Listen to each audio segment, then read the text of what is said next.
Hello, and welcome to Never Seen It, a podcast where we watch movies that, we haven't seen, and then we talk about them. That's the name of the show. What? That's crazy. I'm Betsy, one of your hosts, and with me as always is my husband, Trent. That's me. That's you.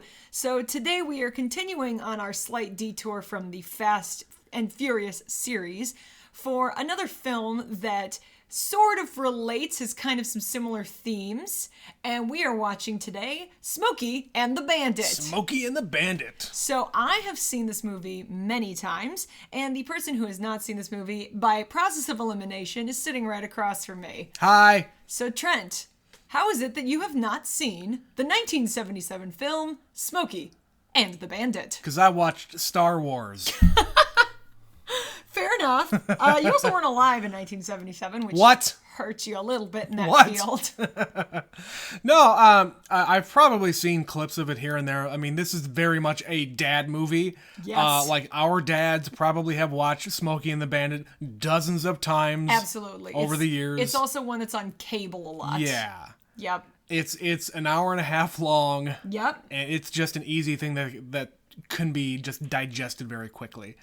So, no, I've never seen it all the way through. I've kind of done a little bit of research about the movie itself because, you know what? I don't really know how this, because this was your suggestion that we watch this. So I was kind of curious, why does this actually fit into our little detour here? What is it having to do with how does it racing relate? Or heists or, how is it relating? And I can, just based on the cursory look, I can see how it's related. So, on a personal note, I actually work in the trucking industry. Yep.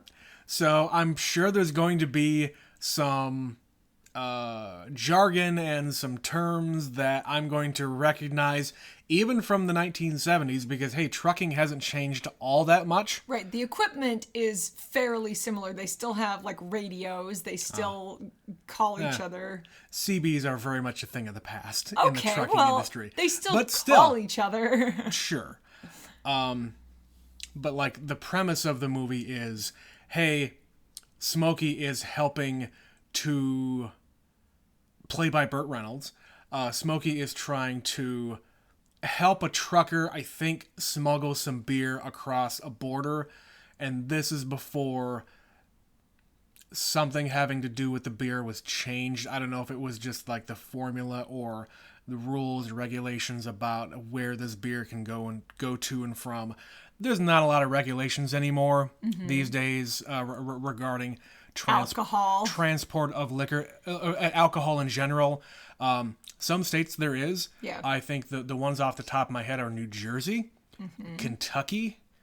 Those are the only two off the top of my head, where you have to get a permit before you're allowed to transport alcohol through those states. Okay. Yeah, and I haven't seen this one. Gosh, I probably haven't watched this movie since college, maybe before college. So it's been a while for me too. Yeah. So I'll be curious to see how much I remember.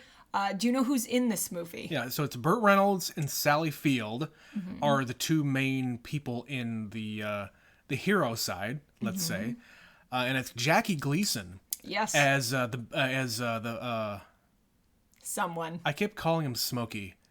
I'm sorry, I meant the Bandit. No, Jackie Gleason plays Smokey. My apologies, but Jackie Gleason, very much in an older age. Oh yeah. From where most people know him from. He's most known for the Honeymooners. Exactly. Back in the day. 50s. In the 50s, yeah. This is 1977, so dude is way up there in age. I didn't know when I was a kid watching this, or middle school, whenever it was I first saw this, that was the same guy. Sure. I was kind of aware of the Honeymooners, but that was not a show that I saw. I watched a lot of shows that were like I Love Lucy and the Dick Van Dyke Show, kind of stuff from a little bit later. I don't think I ever really watched the Honeymooners, so I kind of I knew. watched the Flintstones. Right, which is basically the Honeymooners. It is. But I kind of knew who Jackie Gleason was. I didn't know it was the same guy in Smokey and the Bandit, because he's older, he's got facial hair, he's, he's cursing, probably. Probably. It's a very different character. Yeah. So this is one of those later roles that you kind of forget, oh yeah. From what I understand, Jackie Gleason as a man was like a very like dirty and just one of these guys who personified the term dirtbag. Okay. Was like an alcoholic, womanizing, drug-taking, just Sexist son of a old man. bitch. Yeah. Which, that kind of fits the mold. How many times have you heard about the lead of a sitcom who comes from a comedy background or something, or, outside of this world? Doing like a They're squeaky clean on the show versus in real life. Bob Saget. Bob Saget. One of the dirtiest comedians you would ever come across, comes from this squeaky clean kid show, family show. Yeah. But no, he is a completely dirty comic. And he was doing that before. Yeah. That was his comedy before. But when you want to make it on TV, you take what you can get and you do what you can do. Back in the late 80s, early 90s, back in the 50s, you didn't get to make the show you wanted to make. Nope. Larry David gets to make the show he wants to make now. Yeah. Because it's now. Who else? Who else has made TV shows where they're kind of filthy comedians who get to make filthy TV shows? Robin Williams, it was a very filthy comedian. But he made from his squeaky day. sitcoms. Yes, he did. Yes, he did. He played an alien. Yeah. Yeah, kind of a quirky, funny kind of alien dude on Mork and Mindy, but in reality, his stand-up was very dirty. And in like later, much later years, he's kind of started to go back into stand-up. Yep. In the early 2000s. I think he did a special after 9/11. And that was probably one of the first things I ever watched. Probably. Was a brand new, him and George Carlin Yep. did a show after 9/11. Yeah, there's a prime example. What TV show is George Carlin known for? Oh, Shining Time Station. Yeah, he was on Mr. Thomas Conductor. the Tank Engine. No, he was Mr. Conductor on Shining Time Station. Yeah. And, I've seen interviews with him. Hey, by the way, I love George Carlin. If you are any fan of stand-up comedy, you worship George Carlin. So, and if you are a fan and haven't discovered George Carlin, go do back and yourself listen. a favor. Everything still holds up. It is perfect. But yeah, he kind of went out of his comfort zone. He wanted to be an actor to a point. Like, he wanted to challenge himself to do this other stuff. Yeah. That, people say that, oh yeah, you're just a dirty comedian, you can't do this other thing. Fuck you, sure I can. Anyway, we've gotten way off topic now. Anyway. Jackie Gleason was a dirty old bastard. Sure. he was. But Anything yeah, else Smokey and the Bandit. I'm interested in seeing this, not only just for, hey, I've never seen the movie, but how it relates to my job. Yep. Well, and how maybe things have changed. And like I kind of said, like you said, this was my suggestion to relate it back. Yeah. It's got... And, in the first Fast and Furious movie, there's depictions of truckers getting robbed. Mm-hmm. And that was, again, I had a perspective on that. Yeah. There's truckers and fast cars and women and cops. Yeah. Hey, sign me up. So, yeah, we're going to go now and we're going to watch Smokey and the Bandit, and we will be right back.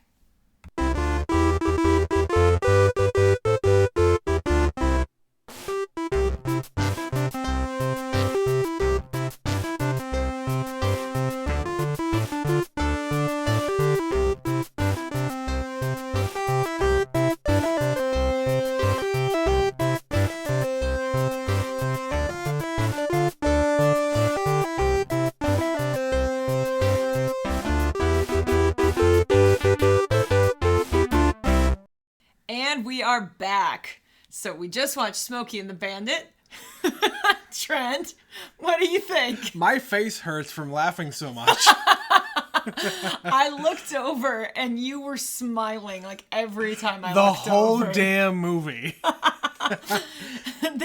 There was a part of me that always gets worried when we watch movies that are from like the 60s and 70s, the 70s in particular, because sometimes things feel really dated and makes you like uncomfortable. And I was quite happy to realize there's really not that much of that in this. There's one. One. But yes, other than that, this now that I think about it, there's probably two or three. Okay, but it's not so cringy that you're like stopped dead in your tracks. You're like, whoa, Yeah, whoa, whoa, no. No, for the most part, this movie holds up. Yeah. Holy shit. I had no idea. Damn. So, all right. So, okay. So, this was back when there wasn't such a thing as a PG-13 movie. Correct. The PG-13 came in the 80s. Right. This came out in 77.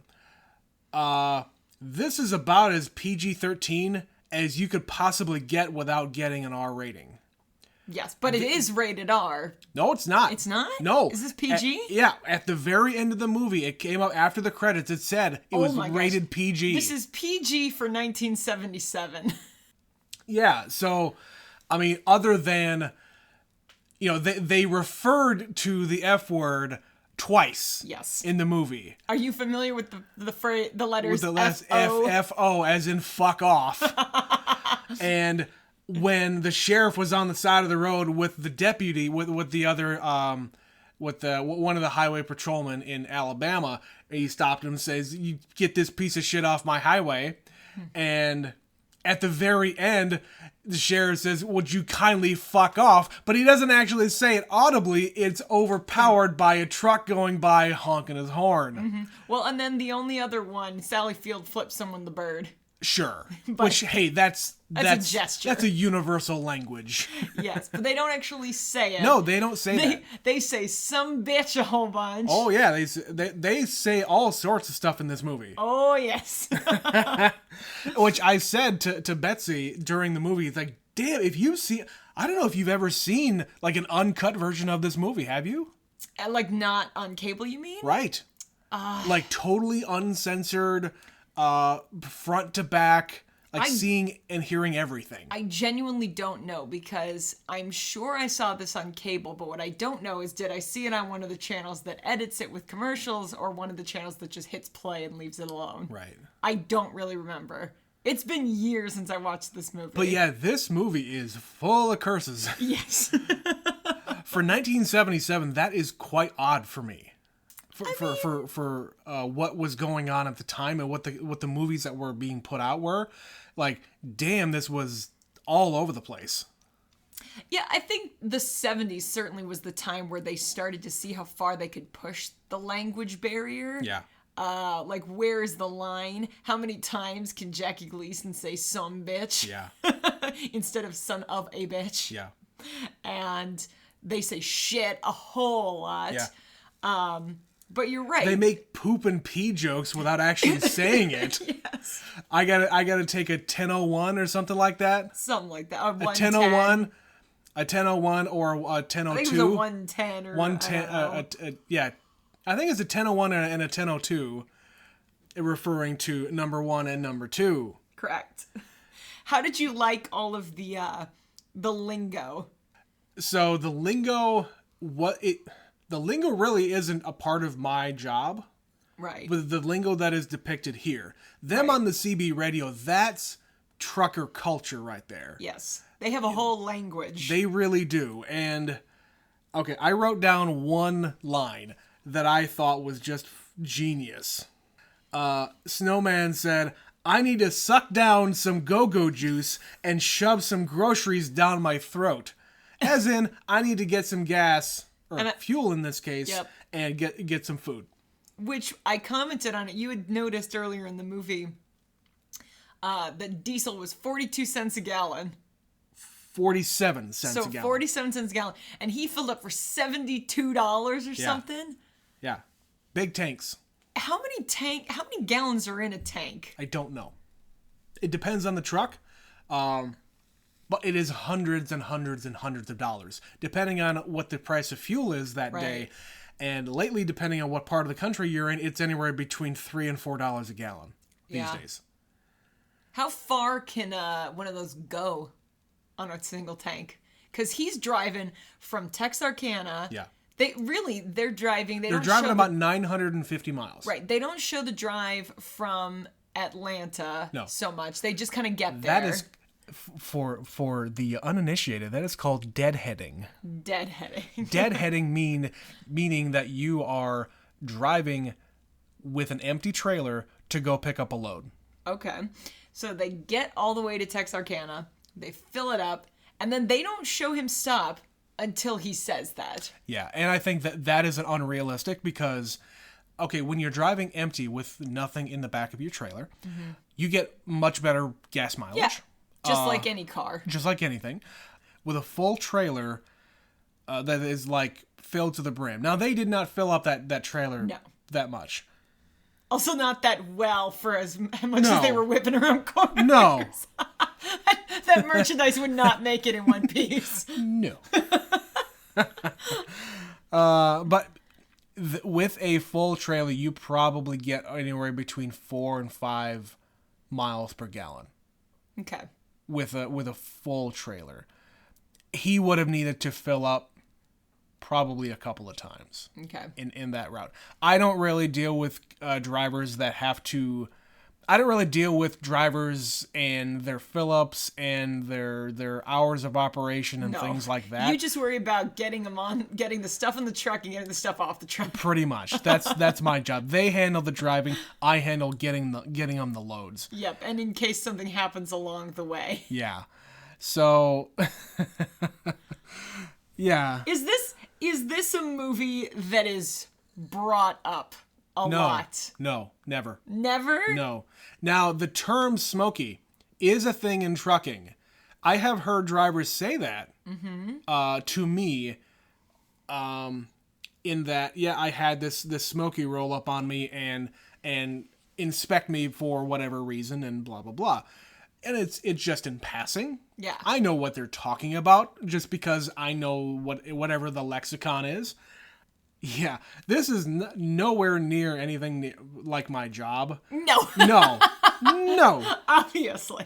So, trucking is a much more regulated business than what it is depicted here. Mm-hmm. But back then, it was actually a lot less restrictive. Well, yeah, this was like a whole lot of different kinds of people, old, young, men, women. Well, that's the same thing these days too. But they're just they're kind of depicted in this movie like anybody can just grab a truck and go. Right. And they're just sort of going. Right. They don't really get into it. Now, that's not the point of this movie. They're not really gonna...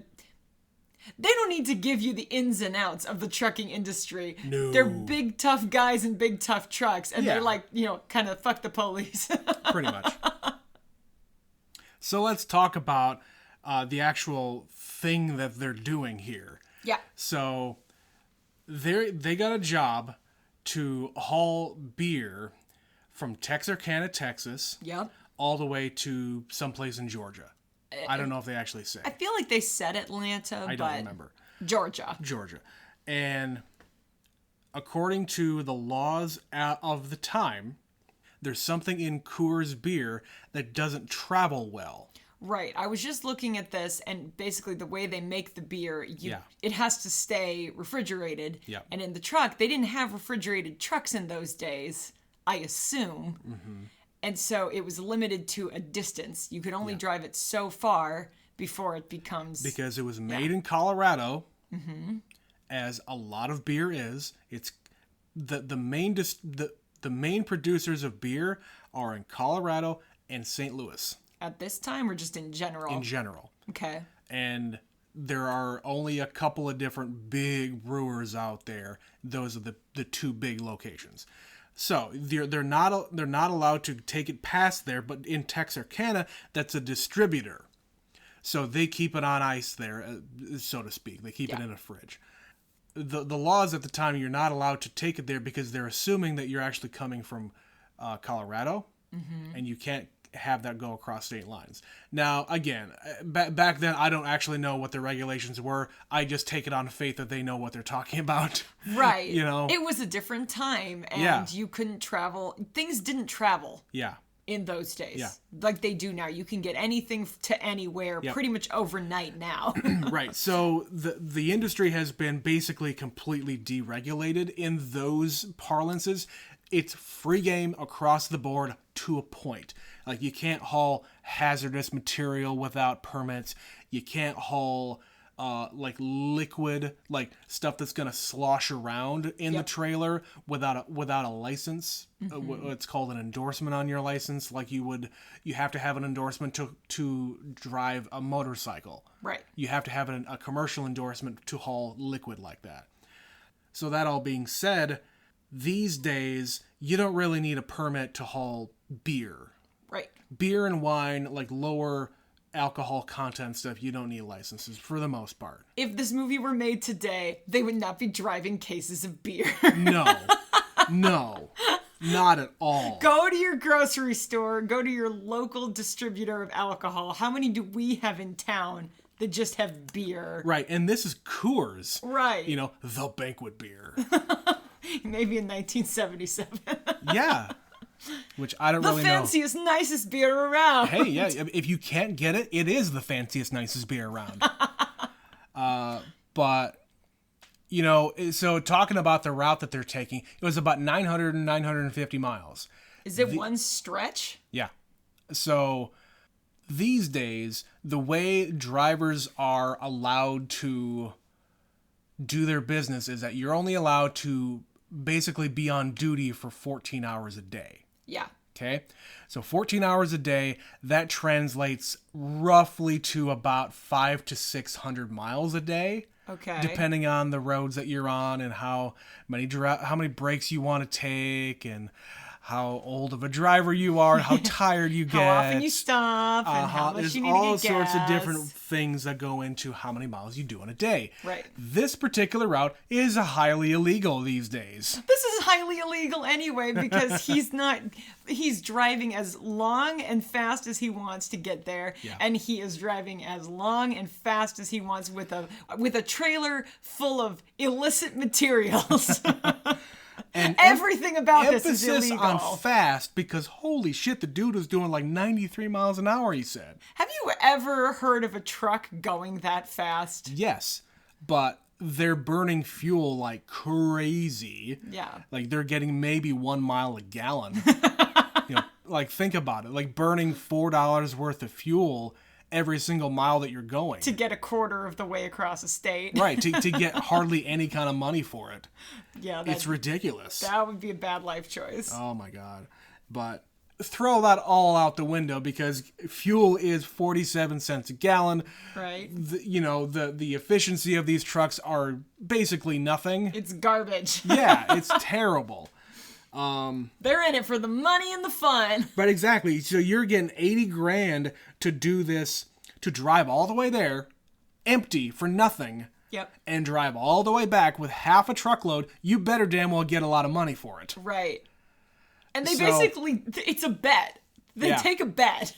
Essentially. Something like this, just in 2021, that route, just to go from Texarkana to Atlanta, would probably get you maybe about $2,000 to $2,500. With just like straight shot materials, straight shot. Hauling. Yeah, pick it up, deliver it. You get about $2,000 to $2,500 in today's money. Now, in 1977, hey, that would have been a lot of money. Well, I just was looking at IMDb. Always a good reference for fun little trivia. $80,000 would be about $335,000. Yeah, it's a lot of money. Yeah, but you're also getting something that you can't get for 6 states. Right. You cannot get Coors in this state. You are not allowed. It's not like you can't just go there. I looked up something else. I think it was President Johnson was in Colorado for some kind of meeting in Colorado, and he actually smuggled back to the White House on Air Force One a bunch of Coors. Well, that's exactly how you do it if you're going to do it. Just call up the president. Because hey, he was a senator from Texas. Yeah, it was allowed in Texas. Yeah. So yeah.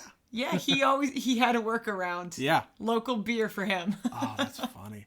So, good God, this movie is funny.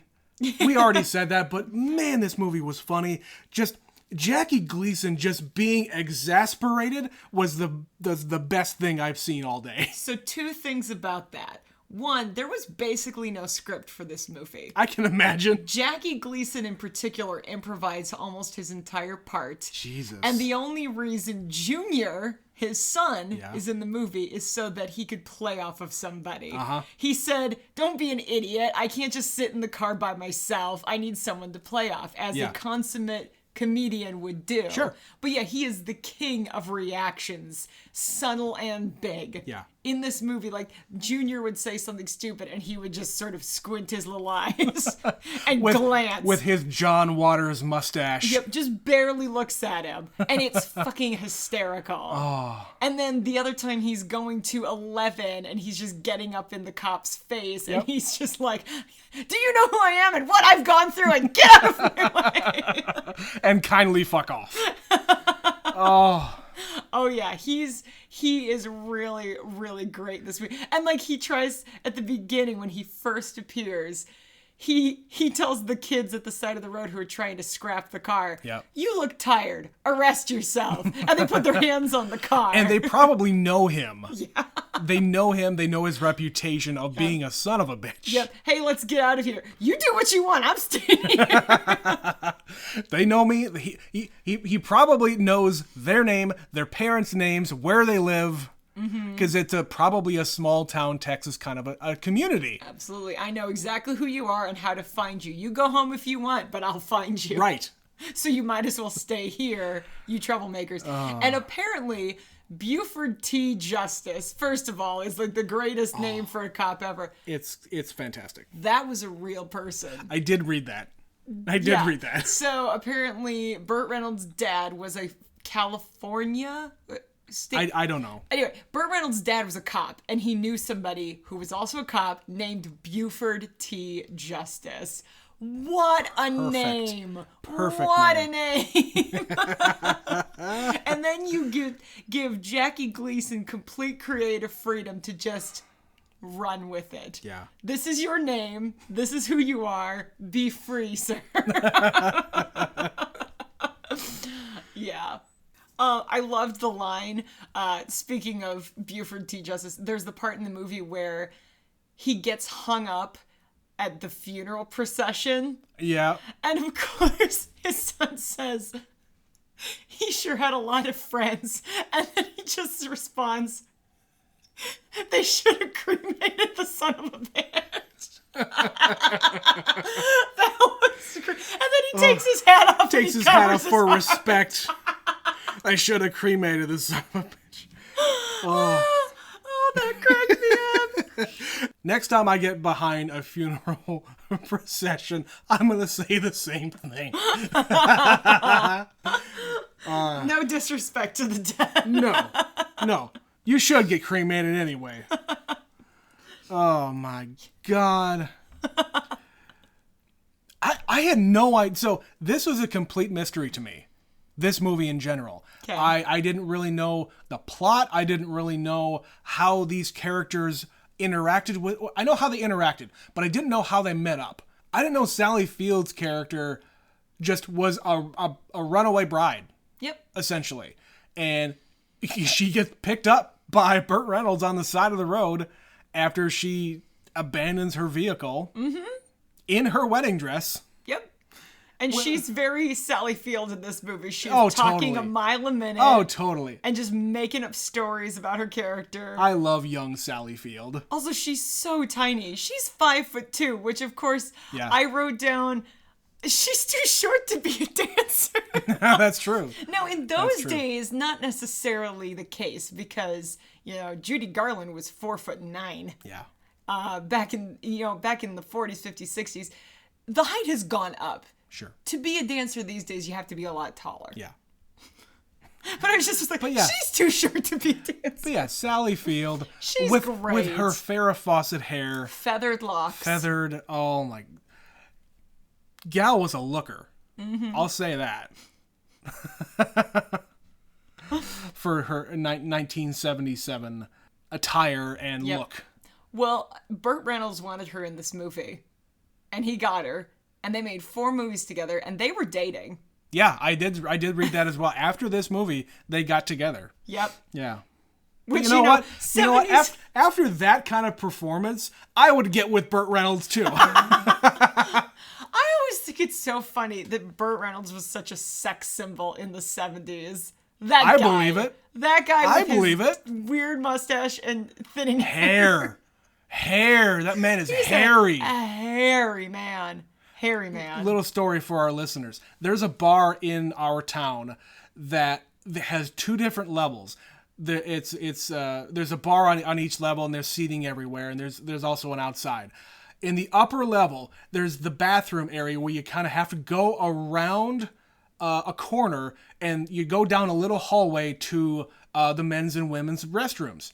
And you don't see this when you go to the restroom, but when you come out, on the wall directly across from the door to the bathroom is a wall-length photo of the famous Burt Reynolds, like on a bearskin rug, naked. His Playgirl spread. Is that what it is? I'm pretty sure he posed for Playgirl, and that's what that is. That's what that. Okay, yeah, it's that across the entire wall. How big a wall is it, Trent? It's probably 15 feet long. Oh my God. I'm not even kidding. That is... it's great. It's great. I applaud it every time I see it. So tell me if you had this thought or not, because I certainly did. We grew up in the 90s. Yeah. So, of course, we were in the age that Norm Macdonald was on Saturday Night Live. Yep. And probably his best known impression was Burt Reynolds. Mm-hmm. I could not stop thinking of it in this movie. Not at all. Because... Not at all. I did not get that one bit. He does the, ha, like the weird little laugh. Yeah. And he's like chewing gum and talking. He picks it up here, which makes sense because another thing I just read, this is his favorite movie. This is Norm Macdonald's favorite movie. Of course it is. And it all makes so much sense now. If you've not seen Norm Macdonald as Burt Reynolds, after we're done with this, I'm going to make you go and watch one. And I just want you to think back to what we just watched with Smokey and the Bandit, and tell me you don't pick up on all those weird little quirks he is doing as a character. I have seen all of these clips that you're talking about. Right. So it doesn't seem like Norm Macdonald is doing anything when he is impersonating I will Burt have Reynolds. to go back and watch his Celebrity Jeopardy appearances on SNL. No, when I'm looking at it now after just having seen this movie, he is nailing it. It's these weird little quirks. I'm going to trust you, and I'm going to go and watch all those clips again with Norm Macdonald. He's great. He's great in the Celebrity Jeopardy stuff. I love Celebrity Jeopardy in general. Whenever they've done those. It's true. Those things anyway. So, yeah. But yes, I love looking back to this and realizing, oh no, that's actually a really good impression he's doing. I don't think I've ever seen another Burt Reynolds movie. I'm going to have to think about that because he made the bulk of his movies in this era. Yeah. And as I said, he was a big star, big sex symbol in the 70s, which for the time, okay, let's face it, that made sense. That fits the 70s. Yeah. He would never be a sex symbol today. I take it back. I just looked him up. I have seen Boogie Nights. I forgot I think he got nominated for an Oscar for that. I think he did. When he was fully wearing a toupee, when he had invested in the toupee by that point in his life. Yes, of course. He was on an episode of The X-Files in his later years. I may have mentioned it before, and I'm sure it will come up again. I am a huge X-Files fan. And he was in an episode in one of the later seasons, and he is delightful. It is a great episode. Okay. Backtrack. Burt Reynolds was nominated for Best Supporting Role Oscar in 1998 for Boogie Nights. There you go. So was Julianne Moore, Yep. and so was Paul Thomas Anderson for the screenplay. There you go. Go watch Boogie Nights. It's pretty good. I have to watch that one again. I've seen it. Yeah. And I just kind of thought it was okay, but maybe it depends on what age that you saw it. Yeah. Because if you saw it at a young age, you're not going to get half of the content in there. I don't think I was that young, but maybe I just didn't get it. Yeah. Maybe I just need to watch Maturity it again. level has to be a little higher. Right. appreciate a film like that. A movie about porn? Yes. No, that was the last movie, Triple X. Different things. Speaking of Burt Reynolds, do I love his laugh? He just kind of giggles. I think that's just really charming about him. He is very easygoing in this movie. He's not working very hard. No, he's just... because he doesn't need to. He's just putting on the charm. He's just being himself. He's having a good time. Yeah. Oh, man. He's driving a car, flirting with the cute girl in the front seat. Yeah. And anybody Smoking who comes... cigarettes. And anybody comes along on the CB. Yep. Or there's the scene where he's actually in the diner and the sheriff sits down next to him and he's just like, let me just buy you this. Right. It would be my honor. My pleasure. And he runs away very quickly. The second he's out of sight, he sprints out the front door. Yeah. Another quote that I wrote down was Sally Field. I think it was pretty early on after she got in the car. She asks him, "Why are you driving so fast? Are you late for a big bowling date?" Did you catch that? I caught it. Are you late for a big bowling date? Now, think about the 70s. Okay. Bowling was a big, big deal in the 70s and 80s. It is how my parents met. It is effectively how you came to be. It is. It very much is. My parents met at a bowling alley. My dad worked for 20, 30 years as a mechanic at a bowling alley. Yep. I don't think he was working as a mechanic at the time, but in the town where my parents lived, he worked at the bowling alley, and my mom's father knew my dad just socially working at the bowling alley. And bowling there. Yeah, everybody was in a bowling league back then. Yeah. And he introduced my parents. My grandfather introduced my parents through bowling. Thank you, bowling. Yeah. And of course, he worked at a bowling alley pretty much my entire life. Yeah. Till retirement. You would think that him being in a bowling alley all the time would make me into some kind of star bowler or like want to do it or anything like that. How many times have we gone bowling in the 10 years we've been together, Trent? Betsy, we've been together 10 years and we have never gone bowling. We have been in a bowling alley probably 3 or 4 times. I would say more than that. In a bowling alley? More than that. Maybe. Somewhere around there. But we were in a bowling alley 2 weeks ago. We have never played. We have never bowled. I like bowling. So do I. We fake bowl. That's true. We go to an arcade once a week and they have a bowling game that there's a real ball that you throw up the lane. But it's no real pins. It's all digital and not the same thing. It's not the same thing. Maybe in the next 10 years we'll finally maybe go for bowling. our 10th anniversary we should go bowling. That'd be fun. There you go. All right, it's recorded. We're going to do it. It's a date. It's a date. August 21st, guys. That's our anniversary of our first date. There you go. Aw. Anyway, but yeah, hey, let's go back to the reason why we're doing this movie in the first place. It's relation to the Fast and the Furious. Yeah. At the very beginning, there's some drag racing. Of? Trucks. The thing you usually race. Of course. Hey, big rigs. These guys are totally into their trucks. Yeah. Truckers are, especially the guys who actually own their trucks. Yep. Vast part of a company. Yeah, vast majority of drivers out there, that's not their truck. They're just using a company truck and a company trailer. They're part of the fleet. Exactly. So, but yeah, the guys who own their truck and they soup them up and they customize them to all hell. And they put all sorts of creature comforts in the back. Like hardly any of these trucks that are featured in this movie have like these are mostly day cabs. Mm-hmm. A day cab is something that a driver is in just for that day. They're not sleeping in there. Yeah. There's no sleep in there. There's no bed in there. No, you'd be laying across the seat. Who the hell wants to do that? And legally you're not allowed to do that. Yeah. Doesn't stop them from doing it. Of course. Yeah, none of these have a sleeper in them. But yeah, I've heard of people who completely customize their trucks to have every single thing that you could think of from a kitchen. You got air fryers, you got refrigerators, you got, and everything under the sun. Except the bathroom.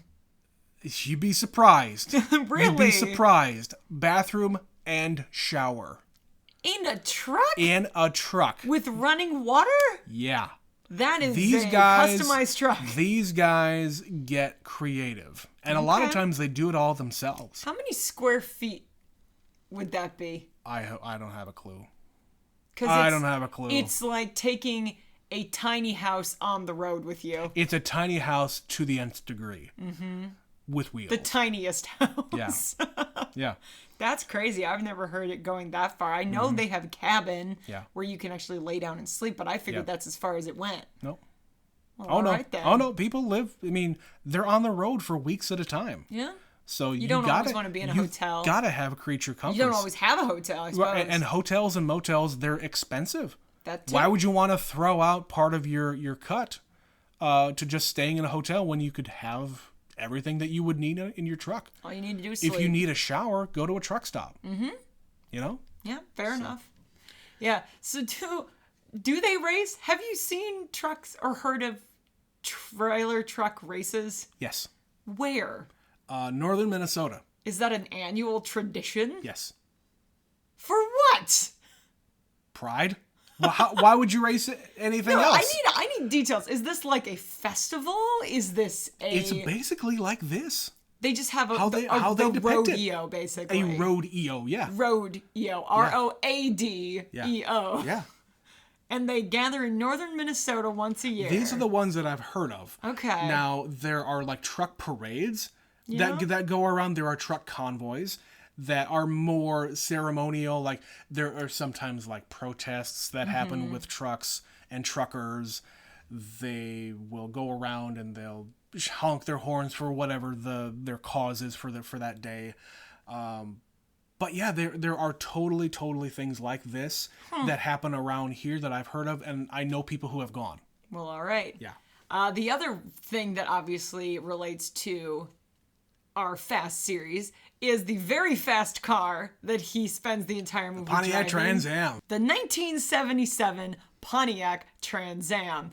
That is rolled out right at the beginning. That was fun to watch. Yeah. That car just whipping around everywhere. They had a really good driver for this. Yes, or several really good drivers. Yes, they did. Holy crap, man. Like other movies of this kind, it had an impact on the sales of this vehicle. Oh, yeah. It exploded in the late 70s. If you got a Trans Am, you were the cool kid on the block. I think I went to high school with a kid with a Trans Am. Yeah? Yeah. When did they stop making that? No idea. It's not something you... It was an older car, for sure. It It's probably is. from the 80s. You don't see many like this one. This one had with the roof cut out. Yeah, I don't think I've ever seen one like that. Where you literally could just like stand up and put your hands. It's like a sunroof, but it's just no roof part of the roof. Right. It's just a hole. Yeah. Yeah, I've seen them. I've definitely seen them in town, like different versions of this car. Not quite so souped up as this. No. But they all have a full roof. So it's unusual for this one. But maybe it's just a choice. Maybe it's a custom one for this movie. Yeah. But it's a cool car. It's is. fun to watch them drive. And all the scenes where Sally Field is driving. Oh, yeah. So speaking of watching them drive around, I noticed there were probably 3 or 4 scenes where it's just footage of them driving, and the footage is actually sped up. A little bit. Yeah. I don't know if they're just trying to get to the point and get them towards the camera to elicit more speed, or just to show that just more speed.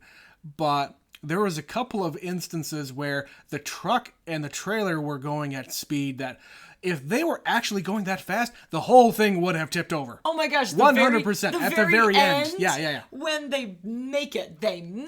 Yeah. They get cross there the finish line with a minute to spare. Yeah. And he comes whipping around the corner. There's no way. There is no way that truck would make it without skidding and tipping completely over. Especially with stuff in the trailer. And it wasn't secure. That shit was just stuffed in there. It wasn't like full to the point that it couldn't move. It wasn't strapped in. It wasn't hooked down. It would be sloshing and sliding every time he hits the brakes, every time he turns, every time he whips around. And the weight of that would tip him over immediately. Yep. Like I said in an episode a few episodes ago, that's not how physics works. One thing you commented on was the song, the Eastbound and Down. Yep. So you knew that song. Of course I did. You did not know that song was written specifically for this movie. I did not know that. No. I have listened to that dozens and dozens of times, not by choice, but because truck drivers have it as their ringback tone when I'm calling them. Yeah. Guys who were kids when this movie came out and are now grown-ass men who remember that movie. Ringback tones, guys. Remember those? Truckers do. So yes, Eastbound and Down was written by Jerry Reed. Jerry Reed played Cletus, so Snowman, the other driver in this movie. And he did a whole bunch of songs throughout the movie. Yeah. And that one was his biggest hit, which is why people still play it. It's still being played. Yeah, and of course, I think I've heard you mention that song. Like, I don't remember we had a conversation about trucking songs. We were probably, we were talking about trucking songs. Yeah, and you mentioned that one, and I didn't contextually know what it was, but the second it clicked in this movie, I was like, oh, I know this song. Yeah. I don't know why I know this song, but it's a catchy tune. And they play it like 5 times. Oh, yeah, and like drivers in general, they romanticize this movie. Yep. You can absolutely think about a driver that would look at this movie and think, "Oh man, that's the life for me, man. Just going against the law and having a lookout for you to get the smokies off your butt and things like that. Foot to the floor, get where I'm going. Going 90 mile an hour, no logs, no worry about dispatch getting on your ass or anything like that. Just the open road." The open road. But yeah, they totally romanticize this movie. Yeah. That is also something that's interesting about this movie is the fact that they basically have what's the word I'm looking for, I guess? A balladeer, if you will. So there's all these songs that Jerry Reed wrote for this movie. Yeah. That is an old movie trope. So like in old westerns, you would have a guy singing about what's going on. Sure. And I can't think of a recent movie that has ever done that. Where the actual lyrics are talking about what's happening? What's happening, yeah. They used to do it a lot. Like, old westerns used to do this a lot. And frankly, I bet if we looked into it, Smokey and the Bandit was probably one of the last movies to do it. Live action for sure. You might get into some like animated movies where like Disney movies from the 90s. Yeah. I think have the last vestige of that. I guess. Where like Aladdin, there's a couple of those where they're talking about the characters and what they're doing. Right. Little Mermaid, I think, is one. But yeah, I can't really think of too many live action. There's not a lot of live action movies, period, that have customized soundtracks for them anymore. But yeah, they literally, they meant to write one song for this and they ended up writing like 6 or 7. Mm-hmm. But yeah, I saw them in the credits. Mm-hmm. All by Jerry Reed and then the composer of the film. Yeah. Yeah, I hadn't really thought about that, but I can't think of another example except for things that predate this. So one movie that comes to mind that you haven't seen is Cat Ballou. And there's literally, it's Stubby K and Nat King Cole. And they sing, they're dressed in like old Western garb and they play the banjos and they're singing like the Ballad of Cat Ballou. And they literally set up the song, they set up the story by singing it, and it's just like, she killed a man in Wolf City, Wyoming, Wolf City, Wyoming. And they give you like the whole exposition in song. And they kind of do that here too. Cool. You know, we're westbound and down. Eastbound. Well, he says it both ways. He said at the beginning westbound. Okay. When they were going to Texarkana, he said westbound. And I didn't catch that. I didn't catch that. And when they were coming back, they called it eastbound. Okay. And they're loaded up and trucking. Yep, loaded up and trucking. Gonna do what they say can't be done. Yep. We got a long way to go and a short way to get there. Short time to get there. Short time to get there. Yeah, they're literally singing the plot of the movie. Yeah. When does that happen anymore? That does not happen. Yeah, you got a good point. Yeah, somebody look this up for me. tell me another movie, or tell me other movies that you know that have done this, because it's rare. I can think of that one, I can think of Cat Ballou, and I can think of, to some extent, Monty Python and the Holy Grail. There's a guy who follows around Sir Robin. All right. Those are the only ones I can think of, but I guarantee if I went back to like the westerns of like the 50s and 60s, I would find dozens of these. Or like Davy Crockett, that's another one. Yeah. The longer I think about it. But yeah, this is a fun movie. I like this movie. I'm so happy that you liked it. Oh, I love this movie. It's great. I'm going to catch you watching this movie again. Probably. So I want to go back and listen to all the Jackie Gleason shit again. Oh, yes. He's so funny. He's so great. You were not wrong. He is a dirty old man in this movie. Yeah. And he's just going to town. I love it. He is eating the scenery. I can see why my dad loves this movie. This is a movie my dad has seen dozens and dozens of times. I guarantee it. I think maybe tomorrow you're going to have to call your dad and say, hey, guess what we watched yesterday? Right. Because he's going to have probably a lot to say about this movie. I wouldn't doubt it. This might be a movie that they saw I may also call my dad, because I also know he likes this movie. But think about it. Our parents were in their, 20s and 30s. 30s, yeah. My parents were in their 20s. Your parents were in their 30s. My dad would have just turned 31 when this movie came out. Yeah, my parents would have been 23. Yeah. Yeah, a little bit of an age discrepancy, but they all went to the movies in those days. Totally. So yes, that's Smokey and the Bandit. I got a little bit of feedback about our recent podcast about Ocean's 11. We kind of asked the question, how do people feel about this movie, and do they like the sequels? Have they seen the original? And I got a couple responses here. James said, Ocean's 12, I've been on the fence for a while.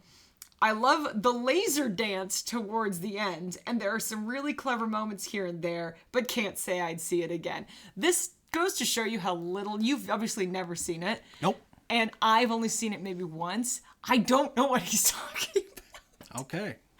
So yeah, I think that's probably a valid opinion, because it's just kind of a meh movie.